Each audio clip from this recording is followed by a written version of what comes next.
Bismillahirrahmanirrahim. Assalamu alaikum, dear participants. Welcome to this session of Islam Study Circle. We'll start off our session with the Quran and the verses of the Quran that are under discussion today are verses 25 to 27 of Surah Yunus. So they read as Wallahu yad'u ila dar salam wa yahdi man yasha'u ila siratim mustaqim lillazina ahsanul husna wa ziyada wa la yarhaqu wujuhahum qataran wa la zilla ulaika ashabul jannah hum fiha khalidun. And God invites you to paradise, the abode of peace. He guides according to the law whomever He wills to a straight path. Those who did good deeds shall have a good reward and more besides. Neither blackness nor humiliation shall overcast their faces.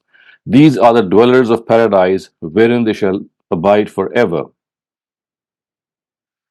وَالَّذِينَ كَسَبُوا السَّيِّئَاتِ جَزَاءُ سَيِّئَةٍ بِمِثْلِهَا وترهقهم ذلة ما لهم من الله من عاصم كأنما أغشيت وجوههم قطعا من الليل مظلمة أولئك أصحاب النار هم فيها خالدون.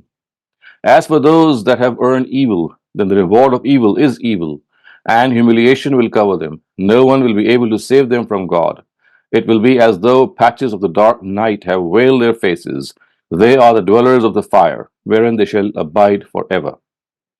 Viewers, you can see clearly that this is a very specific style of the Quran in which parallel situations are placed adjacent to one another. We see in the first section of these verses the fate of those people who will end up in paradise, and right next to that, we find a mention of those people who will end up in hell. So, the first thing which is mentioned here is that God guides according to His law whomsoever He wills to a straight path. The important thing to realize here is that this guidance of God is not based on any whim or any desire or anything which might be haphazard. It has a very sound basis. It's a law which is governed by His own wisdom. And the law is that the person who is willing to be guided is guided. A person who actually gives value to his inner guidance is the person who is guided by the Almighty. And a person who does not value the inner guidance or the innate guidance or the awareness of good and evil, which is found in every human being, he is not guided by the Almighty. And whenever the words Man Yasha appear like this, basically the stress is to say that no one can stop the hand of God from implementation. No deity, no person who intercedes before God has the power to stop what He would like to implement. So these words have both these connotations. First, that God will do whatever He would like to, of course, referring to the fact in accordance with the law that He has made for this whole exercise, and that is that people who are worthy of being guided shall be guided. And the second is that when He decides to guide some people or group of people, then there's no one who can stop Him. And if He decides to misguide people as a result of punishment, then there is no one who can stop His hand in any way. So the Quran says that these are the people who did good deeds and shall have a good reward. As far as the first of them are concerned, neither blackness nor humiliation shall overcast their faces. They are the dwellers of paradise, wherein they shall abide forever. So they're living the way they are going to dwell in paradise, the way they're going to live in paradise is explained here in a way that inspires people to do good deeds so that they can end up in paradise.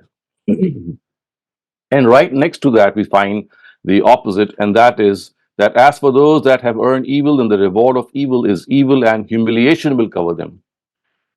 No one will be able to save them from God. It will be as though patches of the dark night have veiled their faces. Again, this is the explanation or the description of hell, which we can clearly see is found adjacent to the portrayal of paradise. These are the two things that often occur together. And clearly it is said that these are the people who shall be covered with patches of dark night, and their faces will be veiled, and they are the dwellers of the fire, wherein they shall live forever. The Quran has made this point in a number of instances that as far as this world is concerned, the consequence or the ultimate culmination of this world is going to be a day of judgment. On that day of judgment, people will be judged according to their deeds. And people whose good deeds outnumber their evil ones will be the ones who will be pleased, whom God would be pleased with, and they will end up in paradise. Other than that, people who have done bad deeds and done them in abundance, such that their evil deeds outdo their good deeds, then they are the ones who shall end up in hellfire. The Quran has made it absolutely clear that no intercession, no deity will be able to help people in any way. These are all false supports. The person is going to earn whatever he or she does in this world. No one else is going to have any effect or any impact on the consequence of a person or the place that he will end up in. The Quran at another instance has said, Laysa lil insani illa ma sa'a, which means that a person shall only earn what he has strived for in this world. So people have to be absolutely sure here that the call of God is, as the words beautifully say, Wallahu yad'u ila daris salam. God invites you to the abode of peace. And we see from the Quran that paradise has been called the abode of peace in a way that it will be a place in which a person will not have any fear of the future, nor any regret of the past. So the Quran uses this sentence copiously, La khawfun alayhim walahum yahsanun, for the life of paradise. It tells us that a person, as far as he's going to stay in paradise, he's going to live in bliss, in joy, in comfort. When we live in this world, two greatest fears that plague us are the regrets of the past and, of course, the fears of the future. So, the life of paradise has been depicted in the Quran in a sense that whatever will happen there will be free for any regrets. One will never regret what he did in the past or did not do in the past. Something that is a really good feeling that we can have whenever we are in a precarious situation. Similarly, there will be no fear or dread of the future. This is something that we all are so used to living in this world that we are either regretting the past or we are fearing the future. So the life of paradise is the entire opposite. There shall be none of these. But as far as the life of hell is concerned, the Quran says that this is something which again will be earned by people to their own misdeeds. And the Quran has said, وَجَزَاءُ سَيِّئَةٍ بِمِثْلِهَا, that the reward of evil, is the same evil. And of course, signifying the fact that this is a place in which there shall be no recompense there, and injustice will not be in any way served there. It will be justice all the way. And when people will land up there, they will be humiliated. As the Quran says, وَتَرْهَقُهُمْ zilla. Humiliation will cover them. They will be helpless there. They'll have no one to help them. And as the Quran says, كَأَنَّمَا أُغْشِيَتْ وُجُوهُهُمْ قِطَعًا مِنَ اللَّيْلِ مُظْلِمًا, which means that it will be as though patches of the dark night have veiled their faces, and these are the dwellers of the fire. So we have to understand that as far as this world is concerned, it is a world in which we are put through a trial of gratitude and a trial of patience.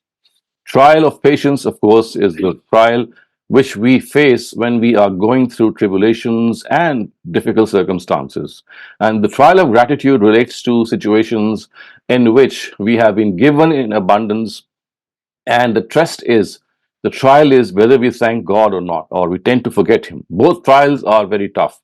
In fact, the trial of gratitude perhaps is tougher than the trial of patience, because one tends to forget God when life is comfortable, when life is easy. So the Quran has made it absolutely clear that as far as the hereafter is concerned, these are the only two consequences which will arise, and we as human beings have to be vigilant and diligent in the way that we are going to behave in this world. Because now let's go on to the next section of our study circle, which is the Hadith of the day. And the Hadith that has been selected for today is from the Al-Jami al-Sahih of Imam Muslim. It is narrated by Anas ibn Malik, anhu, who says that Anna Nabi قال لا تحاسدوا ولا تباغضوا ولا تقاطعوا وكونوا عباد الله إخوانا.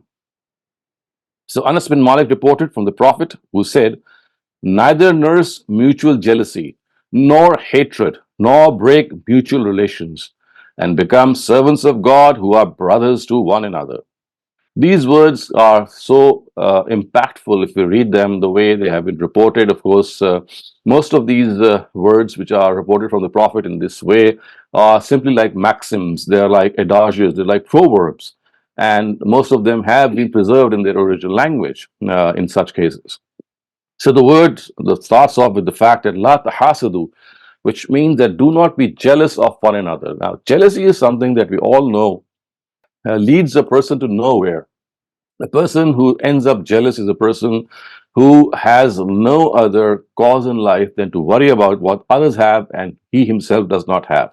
And he spends all his time in brooding, in complaining, and always being in a state of helplessness, in a state of frustration and disappointment. So, a person who is jealous is bound to be a person who is always unsatisfied. One of the remedies to overcome jealousy is to be proud of one's own skill set. You see, every single person has been blessed with some skill, with some aptitude, I would say, some good inner ability. And if we are able to gauge our inner ability, if we are able to understand our own skill set and concentrate on what we have instead of concentrating on what other people have, this is something which is a good remedy of jealousy. It makes us concentrate on our own skill set. It makes us concentrate and realize that God has blessed us also. And the important thing, again, as we have seen from the Quranic passage that we have just studied, that this life is a place of test. In this life, people are given things or they are stripped of these things not on the basis of any merit, not on the basis of the fact that they deserve something, but the whole point is to try out a person. What does he do? How does he behave? And so, therefore, if he is given something which is more accomplished, who is more accomplished than your own self, or maybe he has something which is far outnumbering what we have, this is not something which God has done as a favor to him. It's basically a trial and a test that he has put through. So, one has to concentrate as much as possible on one's own self. Life is something which always beckons us to call and reflect over our own future. We are people who are given to a lot of frustration. At times we daydream, at times we brood, and most of the time we are always thinking that what other people have, and what we do not have. So the point which the Prophet wants to make here is that basically don't think what other people have. Just concentrate on your own good deeds and the talent that you have. And of course, this would mean that you concentrate in discovering that talent in the first instance. And once this talent is discovered, then that talent must be put to use. And the use of that talent is that you can, of course, turn it into your profession. That passion can turn into a profession. And the second thing is that, of course, you can serve the society that you live in. The second thing which is mentioned here is wala tabaghazu, which means that do not hate one another. Now, hatred again is something which is a very mean emotion. It's an emotion which takes us away from one another. And hatred, of course, can be, it can arise from various reasons. And one of the most common reasons of this hatred, of course, is that you feel that other people are far blessed than your own self. So remember, at times hatred is a very it's a very cherished thing. For example, if you hate evil, if you hate people who are being oppressed, people who are oppressing people, so this hatred is something which is rightly placed. It's a place that everyone has in one's own life, because hating evil, hating bad deeds, hating bad people, of course, is something which is basically emanating from our own sense of honor, our own sense of integrity. But when we cross these limits and we start hating people for what they have and what we do not have, then this is like crossing the limits. Also, one thing that might be of importance to note here is that whenever you have to hate a person because of his bad deeds, it should not be the person himself that you should hate. It's basically the bad deeds that he or she is doing that should be a cause of your hatred. So, in other words, you have to hate the sin and not the sinner. Because you see, all of us have these weak points. All of us are in some form or the other. We are incapacitated, we are handicapped. And if we are hating people for these shortcomings, so remember, these shortcomings are found in ourselves as well. So the important thing is that we have to make the best out of what we have. And hating evil is not the solution. Reforming affectionately evil deeds and people who are around us is the right way. So the Prophet himself has said that you are people who are like brothers to one another, as the narrative itself goes on to say, Kunu ibadallahi ikhwana, that you are like a brotherhood to one another. You have the same fraternity, you have the same uh, brotherhood and communicate if you look at these things in a way that is positive. So to hide one another's bad habits and to encourage the good ones is what has to be done. And if a person has become incriminated with evil, then we should be even more concerned about that person. So one thing that we often do is we isolate ourselves from bad people, or we think that we should not make friends with bad people. I think it should be the reverse. If people who are involved in grave things which are absolutely abhorring, we should not draw away from such people. In fact, this should make us even more concerned. We should be even more affectionate to these people because they need our love, they need our concern. And at times, it is this love and it is this concern which accounts for that person changing his own world. So that is what the Prophet has wanted us to do. And then it says, "Wala taqata'u," which means that do not break familial relations, do not break these blood ties. And this is something which has been mentioned in the Quran a number of times. In fact, the Quran has actually pointed out that the basic morals or the basic uh, statutes of morality, while pointing them out, has said that you have to fulfill the rights of your kindred.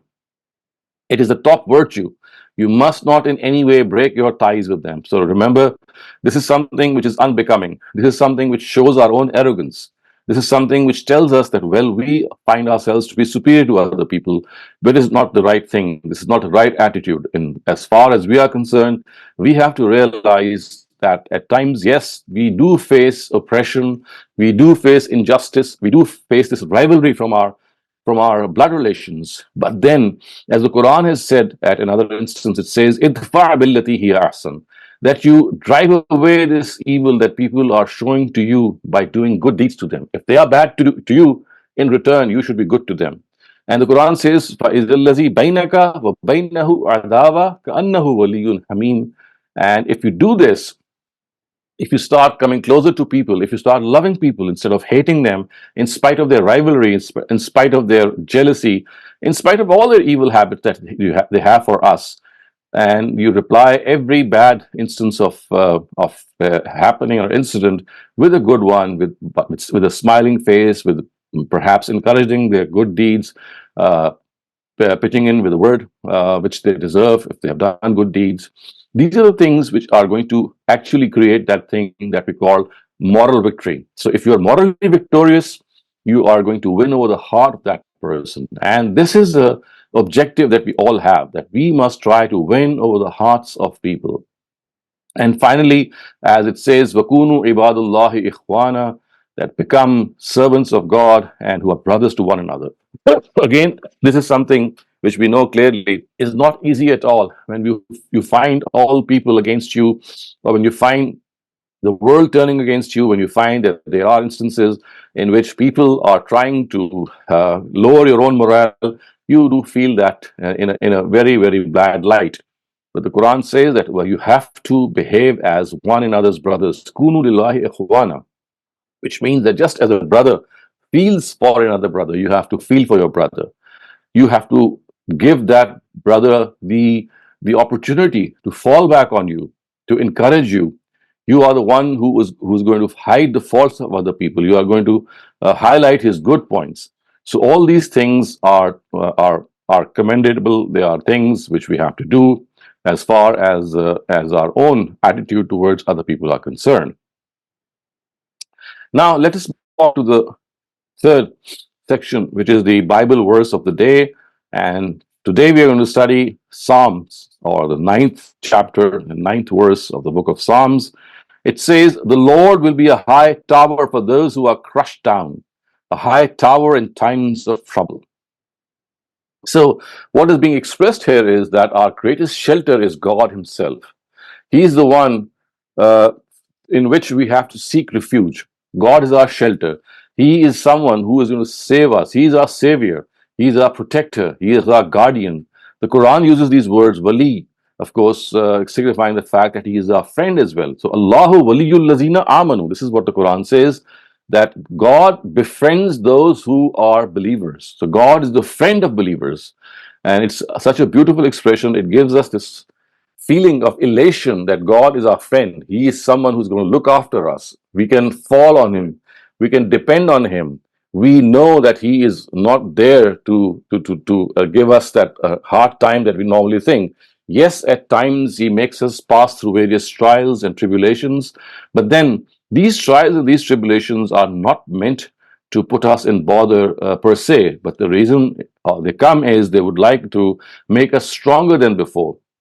So when we pass through a trial, we know that our latent abilities, they come to the surface. When we pass through our trials, we just draw on those extra reserves and we become stronger than before. So you see, these trials make you stronger than before. And then at times, these trials bring us closer to God, because we tend to remember God more when we are passing through these difficult circumstances.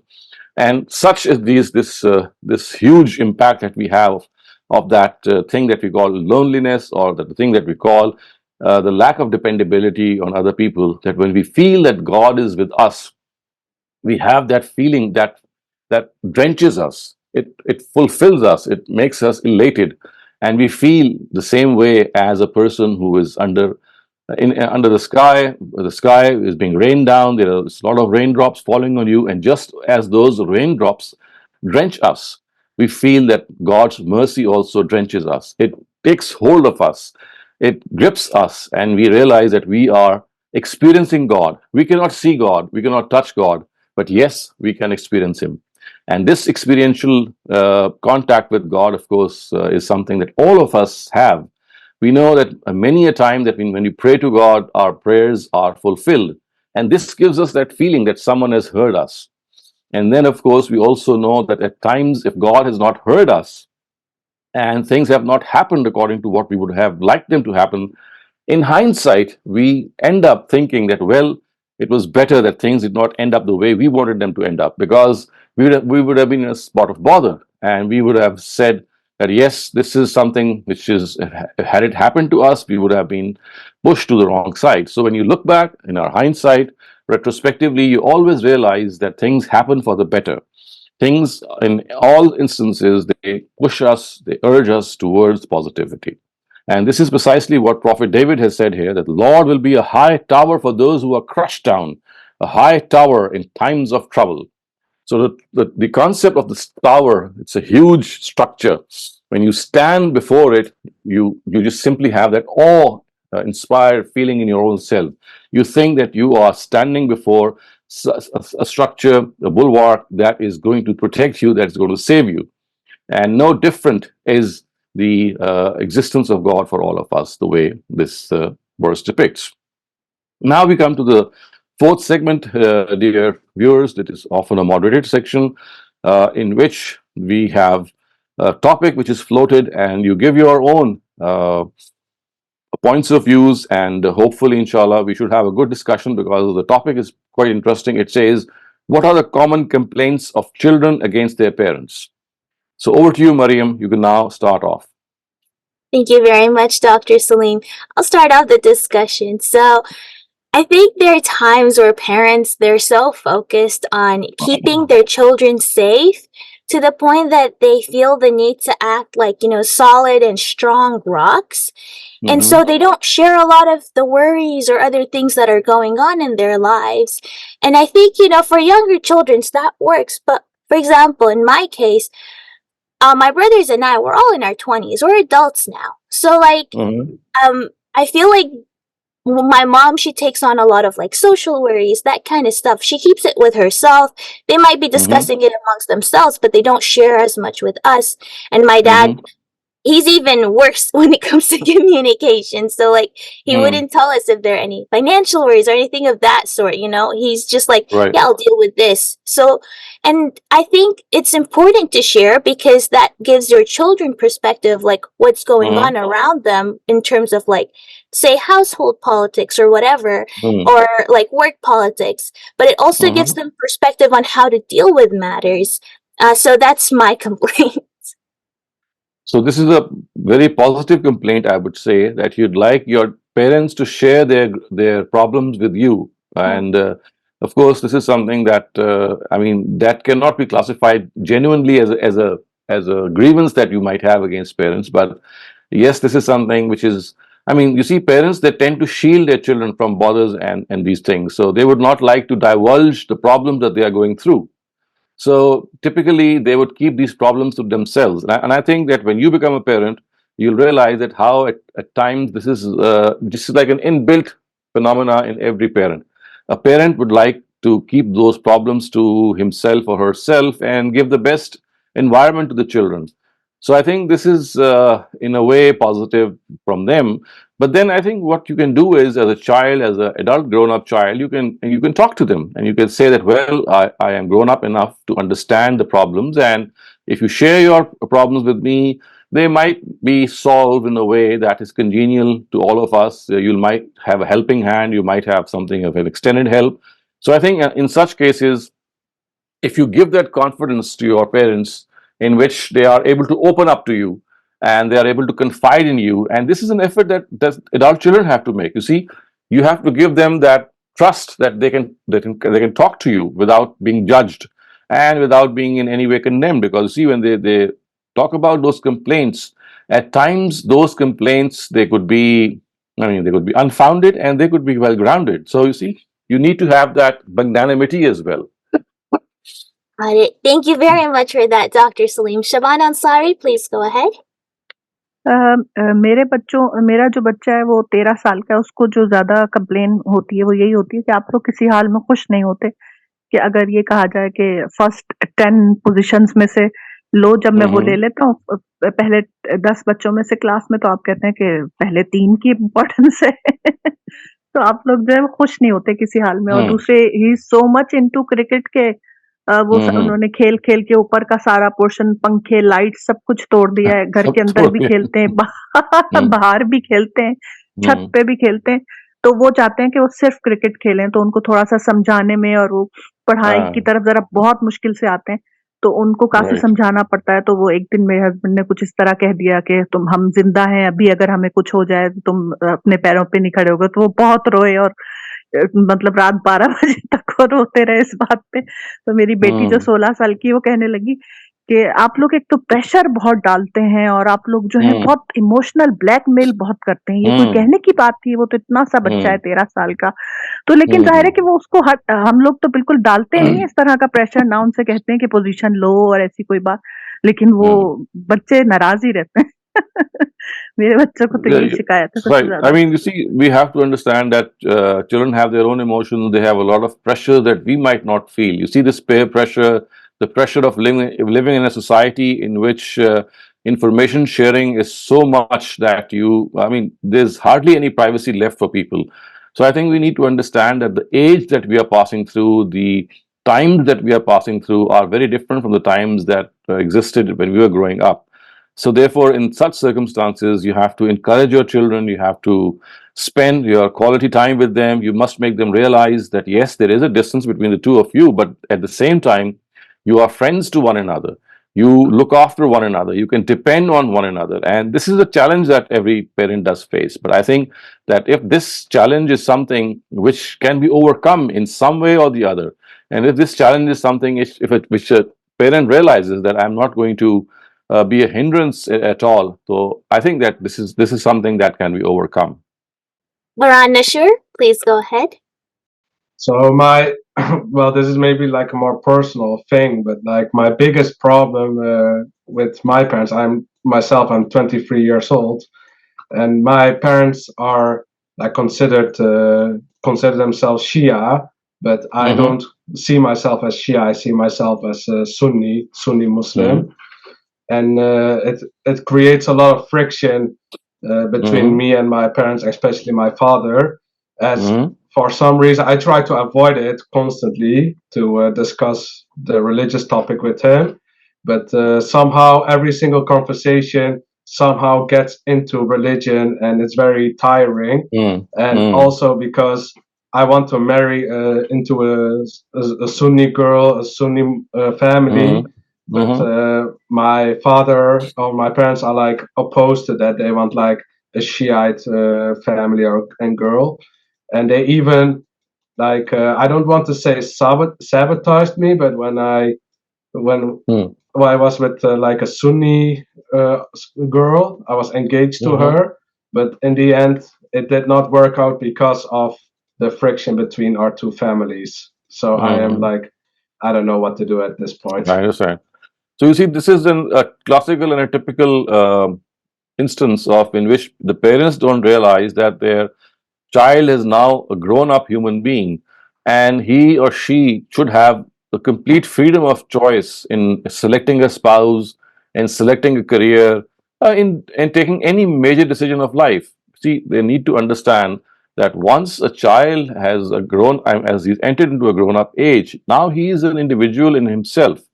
And yes, parents can suggest, they can give their own opinion, they can share their experience, but they in no way should make a face or, I mean, complain or brood or, I mean, as we can see that they also emotionally blackmail their children by saying that, well, if you're not going to listen to me, that I'm not going to attend your wedding, or I'm not going to bless you, or this and that, which is not the right thing. So remember, this has arisen because we think, or in fact, the parents think that they have this hold on their children as long as they are living. They might be 60 or 80 years old, but if the parent is alive, he or she still thinks that, well, that my child should listen to me. And I think this is a paradigm which is which is part of many patriarchal societies. So patriarchy is something which demands obedience. Patriarchy is something which likes you to submit. And yes, surely we are trying to move away from that patriarchal emotion, I would say, but still there are, so many families all over the world who don't realize this. And I have my sympathies with you, Baran, and I do think that this is one area in which the complaint of an adult child is absolutely genuine. It's absolutely something which is warranted. And I wish something could be done to make the parents understand that they have adopted a wrong stance. Yeah, thank you very much. If you have any advice on my situation, I would greatly appreciate it. Yes, I think, in all circumstances, be polite.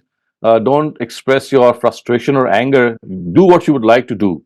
But I think you can be firm without being harsh. So my advice would be to be firm without being harsh. Okay, thank you very much. Jazakallah khair. Nashad Shafkat, please go ahead. Yes, Assalamu alaikum, Dr. Saab. And first of all, a thumbs up for Mariam, her viewpoint. Dr. Saab, the complaint that I think my children have against me is, like, the youngest is not yet an adult, but he thinks that I am over dominant, advising him to do this and don't do that, and do this and don't do that. While I know that he is still a little immature in the sense that he's not an adult, and after all, I have my experience behind me. So whenever I try and engage with him in conversation, of course, I have a lot of talk with my children. We exchange views on many things. But when it comes to something like telling him about studies or something, there is a reaction that I find in him, which is like he will avoid eye contact. And if I'm talking to him while I'm sitting and he's passing by and I've called him, he'll just give me a short answer and try and go into the other room. So these are problems that parents sometimes face. And this is a sort of complaint that children have, that our parent is too dominating. While we, on our part, don't think we are dominating, we are just giving him the benefit of our experience. Right. I think one of the things that might benefit you is to adopt a style in which your child thinks that you are not, in any way critical of his approach into life or whatever he does, but you are trying to facilitate him. So you see, what I try to do and what I try to advise is that you can share your experience, you can share your view, but once you have done that, you give this disclaimer to your child that, well, this is my view, but whatever you say and whatever you do is something that as an adult would have consequences, and you're free to choose, but I'll always be behind you. Whatever decision you take, I'll support you. I may not agree with the decision. I might share a different experience. I might tell you that this is something that is going to be lethal.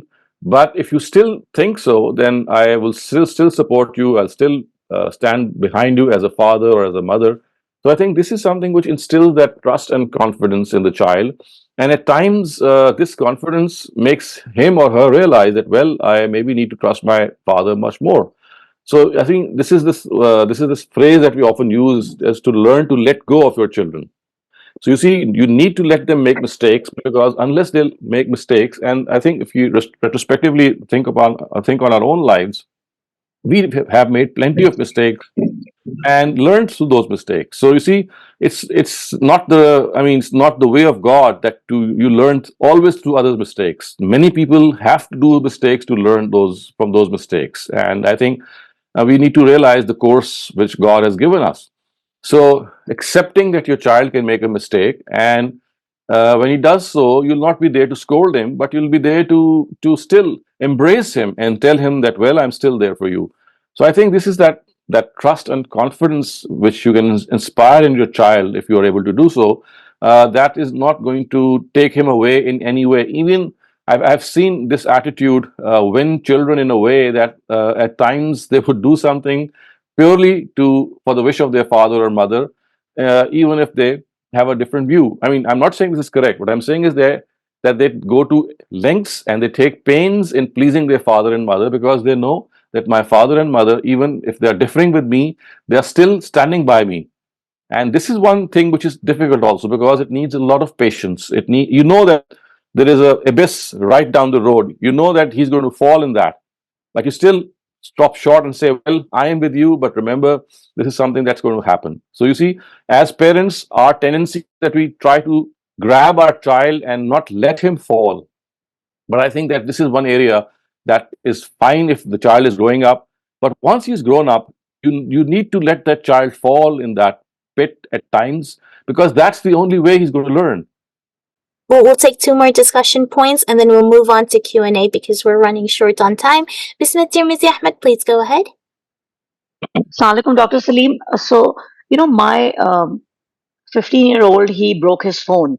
So I obviously told him, I gave him a little bit of peace of my mind, and then I told him I'm not going to get him a new phone because it's very expensive. And I also told him that he has to earn it back. However, what I've noticed is the past 10 days since the phone's been taken away, he's a different child. He's a sweet, wonderful, communicative child. He's focused on the things that I always wanted him to be focused on. And because he's been born into the age of technology, I never realized how much the gadgets impact these children. You never see their complete personality. However, he does have access to a computer because that's a requirement of the school. So he's able to access the social media, blah, blah, blah. Now, my question to you is, what is the right... I don't want to buy him a new iPhone because it's expensive. And I want him to realize that his dad works very hard to earn this money. And I just can't buy him a new phone.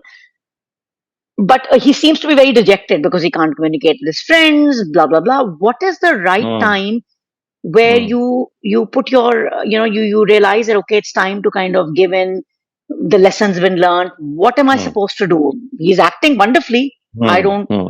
So what is... Well, you see, the wonderful aspect that you are experiencing could have a different actually background. But I think that what we have to understand is that phones are now an essential part of every grown-up or semi-grown-up child. It's like, it's like something which cannot be parted with. It's like oxygen, as good as oxygen. And if you deprive someone of oxygen, he'll suffocate.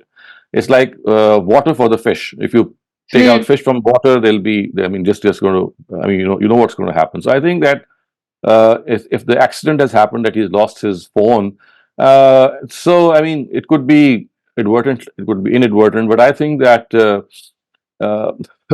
right attitude would be to have it replaced, I would say, as soon as possible. And I think this is something which will build that trust and friendship as well, because you have replenished something which is not, as you said, it's not at all, it's expensive. That is something that you have to do. But I think that, there are packages in which you can buy a phone on lease, you can do it on installments, and there are so many things available. So my thing is that because of the fact that phones have come to occupy such a cardinal position in the life of every person, that to exist without a phone is, I mean, not just children. Look at us. For us as well, has become an indispensable friend or a foe, whatever you may call it. So I think that maybe what you can do is that you have, buy that phone for him, and as a result, maybe you can negotiate something with him. That, well, your phone is coming back to you, but you have to concentrate more on your studies, and you have to have a balance. So I think what you can do is that enter into a negotiation settlement, have the upper hand because you're providing that phone, and do what, every parent would do, and that is that you would like to at the same time warn your child what the pitfalls are, and at the same time encourage him. And as I just said to a previous answer, that you see at times this extremity has to be, you have to encounter it to understand what the mean is. So George Bernard Shaw, if I remember correctly, has said this, that it's a very famous quote. He said that the road to excess, the road to wisdom leads to the palace of excess, because unless you know what is more than enough, you cannot know what is enough. The road to excess leads to the palace of wisdom, because unless you know what is more than enough, you can. So you see, there are things that you have to experience. This is something that we all go through, and that experience teaches. And at times, that experience does not even teach. And this is how people are. Sometimes they learn from experience. Sometimes they have to do that experience repeatedly, and they still don't learn. But you see, these are personality types. God has not created everyone in the same fashion. There are some people who learn, there are some people who will never learn. So you see, you cannot marshal around people. You cannot, always regiment them. You have to be a parent who is loving, caring, sharing experience, and at the same time supporting your child, even if your child takes a bad decision. So he broke his phone out of carelessness and because he was upset about something. It fell and it broke. I did get him a phone, but I got him a cheaper phone. Now, obviously, he goes to a school where he feels that he needs to have an iPhone because Right. the school is a little affluent and he doesn't want to. Right. So I think that you should buy him a phone, because you see the peer pressure that he might be experiencing. It tells on your nerves. It has that pressure on a child's nerves, and you as parents at times we don't realize. But because I do have contact with the younger generation a lot, I have a lot of idea, I would say, that the extreme problem, the extreme pain, I would say, or discomfort they would suffer if they have a less than average phone, and they interact with their children. So I think it has a very bad effect on their psyche, and this should not happen. Okay. Thank you so much, Dr. Saleem. Appreciate it. Akram Bhatti, please go ahead, and then we'll move on to Q&A. Assalamu alaikum, sir. Right, Sir, as an older parent, I don't find myself agreeing with your suggestion that we should always stay behind our children and tell them, "I'm behind you no matter what you do." What if they start doing haram things? I cannot be. And they're in their 40s, okay, and then they start doing haram things. I cannot tell them, "I'll stay behind you no matter what." I can tell them what's right, what's wrong. I can without slapping them, or because they're grown up kids. I can show my anger in different ways, not talking to them or not staying away from them or trying to improve you. But so that's one thing. A second thing I realized that there's a big cultural difference between our culture that we grew up and the children they grew up, and not education, but tarbiyat was, we were told that you respect your parents, respect your elders, this and that. Over here, what I realized that my kids have gone to best universities like Yale and stuff, and they both done masters, but they do not respect the parents or be quiet even against parents. They don't like the parents' opinion. They should be. I think they should be at least quiet. They talk back to you. So that's where I cannot find myself compromising. they I can. think this is a very tough situation. I understand, but you see, if you just have a view of what happens when you let go of your children, and if you stay annoyed with your children, and you always give them the look that, well, I'm not in favor of you doing these things. So you see, it's not going to turn them away from those things. It might make them even more adamant on adopting those things and drawing themselves away from your own company. You see, you need to understand that there is a loss that has to be understood here. The losses of, I mean, you have to take the lesser loss. So a greater loss is that the child might go away from you. Even a greater loss would be that he, out of his outward appearance or outward mannerism, might like you, but inwardly he would start hating you, and your own ego would be satisfied because you know that your child is listening to you. So this is a bigger loss, I would say. And a smaller loss is that if you tell them that, well, your life is your life. I mean, every person, you see, this is the charter of God. God has given every person the right to live the way he would like to, and you have a right to disagree. And I'm not saying that you don't disagree. You can clearly present your disagreement, but you see, what is going to happen is that if you're going to present your disagreement and also remain annoyed or angry or start meeting them less, what is the end going to be? The end is going to be that he or she is going to become stronger in that negative commitment, and ultimately the respect between the two of you might be compromised. And also, the fact is that any chance of reconciliation which could have been there had you been closer to them, that would have been lost. So you see, you have to weigh that there are two types of losses. Which is the lesser loss? So that is how I think, that is why I suggest to parents that you have to be practical in this regard and look at the scheme of life. God has given every person the opportunity and the free will to do what he or she thinks to be the case. He's going to call them to account himself, and the parents are not going to be responsible for the deeds of their adult children. So, I mean, when you are in touch with your adult children, in spite of the wrongdoings, you still have a chance of winning them back. You still have a chance to make it, maybe if impacting them and making them understand that they have taken a wrong decision. But if you are always, I mean, annoyed at your children, and the children think that my father or my mother is never going to meet me, or maybe they're very angry with me, that is, I mean, that's not the solution, I would say. Yes, at a younger stage, when you're angry at your younger children, the way you groom younger children is entirely different. That could work. But at an adult age, this anger is more often than not going to, I mean, draw them away from you. That's what I It's feel. more hurt than anger. It's more hurt. You heard that Yes, your I know. kids are I going the know. You wrong see, way, that and hurt actually translates into anger at times. So you see, that hurt, you should not be hurt. That's what I'm saying. Because you see, you have done your job. Your job was to groom them when they were growing up. Now, if they have turned out to be a different person, you look at what Prophet Noah did. He lost his child to the waves of the storm. He tried to make him realize that he's rebelling against God. He did not leave his child. He did not show anger to his child. He was more emotionally attached to his child, and he said that, well, you are not going to be saved from the wrath of God. So you see, prophets of God, when they see that their children or their family, they are drawing away from God, or they have something which they don't, in any case, condone, they become even more concerned. They become even more affectionate. This is what I have seen from the Quran. So I think that this is one area that we need to maybe reevaluate and revisit. yes, sir. Thank you much. Thank you, Dr. Saleem. We'll take some chat questions first, and if we have any time remaining, we may take questions from participants, but we're very short on time, just to warn the participants.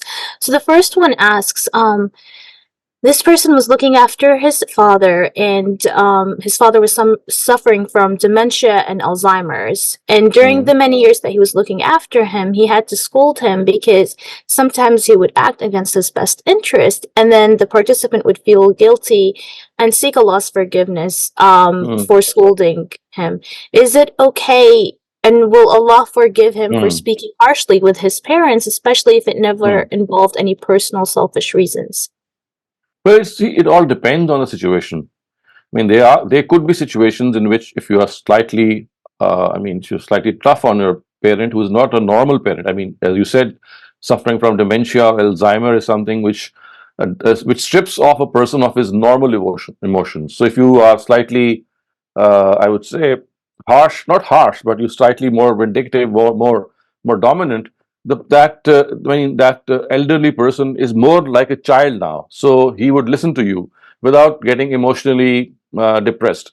So if the emotions in any way, I mean, if the person is emotionally still in a situation that your bad or your harsh behavior is going to affect the emotions, and he or she would become, as you can see, that no parent would like to be scolded.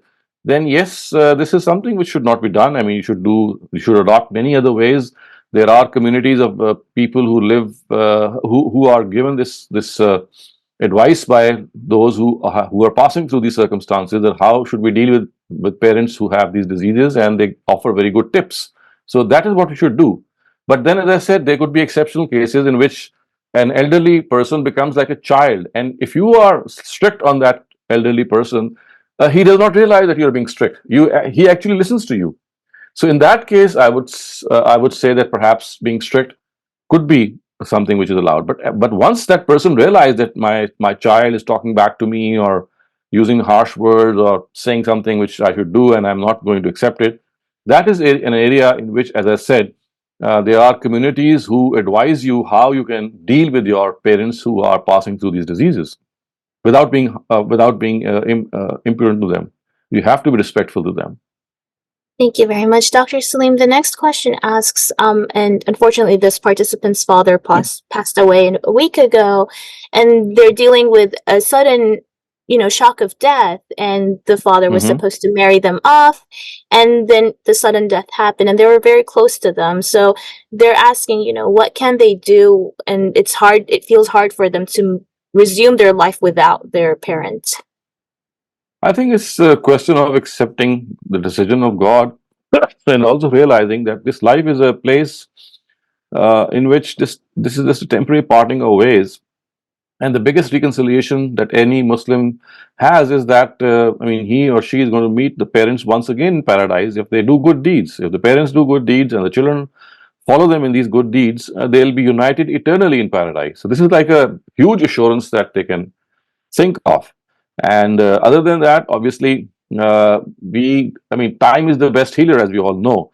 It does take time to enter into a new routine. Of course, the father or the mother is the most integral part of a family, and if any one of them goes away, your life takes a very new turn. But then this is how life is. I mean, this is how God has made us. So I think it's just a question of time, realizing that this is God's scheme, and also realizing that this is not the end of the world. You still have the chance to meet your parents in the next world.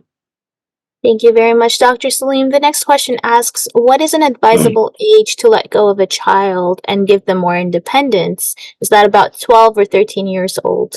I mean, there is no such age that can be prescribed in numbers. As soon as your child is mentally mature and he or she has the ability to judge between right and wrong, that is the age. It could be 10, it could be 14, it could vary from person to person. You don't fix these ages. I mean, it's like having that mental maturity in which a person knows what right and wrong are. Thank you, Dr. Saleem. Baran Nashir, please go ahead, and that'll be our last question of the day. It's kind of related to the previous point I made, because I was wondering if I decide to marry a girl who my parents do not approve of because of these religious reasons they have, and they sort of emotionally blackmail me, like, we will not bless your marriage, or we will remove you from our life, this and that. What is the right thing to do? Do I then choose for my parents and accept this is the life for me, or do I disobey my parents and accept that? So, Baran, you have to understand that if you exercise your own choice, you're not disobeying your parents. This is not, obeying your parents this is not the ambit in which you need to obey parents. Obeying parents relates to their own rights. This is your right. This is your life. So basically, a choice that you can make here is the one that is entirely your own prerogative. What you need to know is that if you take this step, you would be absolutely correct as far as religion is concerned. But maybe if you think that it will cause a lot of problems and this and that, maybe you can settle for a compromise. So that's a choice that you have to make. But what has to be, I mean, absolutely clear before you is that if you take a decision, then religiously this would not be wrong. This would not be like disobeying them, because this is not an area in which disobedience has been. In which God has said that you cannot be disobedient to your parents. Disobedience is regarding their own rights, and this is your own right. Okay, but it's like they are like, I don't know, emotionally blackmailing me with things Yes, like. that is what parents do. This is what parents do. That they'll say that they'll not bless you, they'll not attend your wedding, etc., etc. Well, it's their own right, and this is the wrong attitude that parents generally adopt. So if you, put up with this wrong attitude, as I said, without being harsh, you can still be firm and polite, and you can go along the way that you like to do. And if you do so, religion is not going to say that you are disobeying your parents. I mean, this is your right. Okay, so I don't have to be afraid that God No, will not at all. Not bless at all. Okay. Thank you very much. Thank you very much, Dr. Saleem, for another great session and for all these wonderful advices. And thank you all to the participants for a really fun discussion segment. It was nice to get a lot of perspective. Inshallah, see you all again tomorrow in another session of textual study of the Qur'an. And until then, assalamu alaikum wa rahmatullahi wa barakatuh.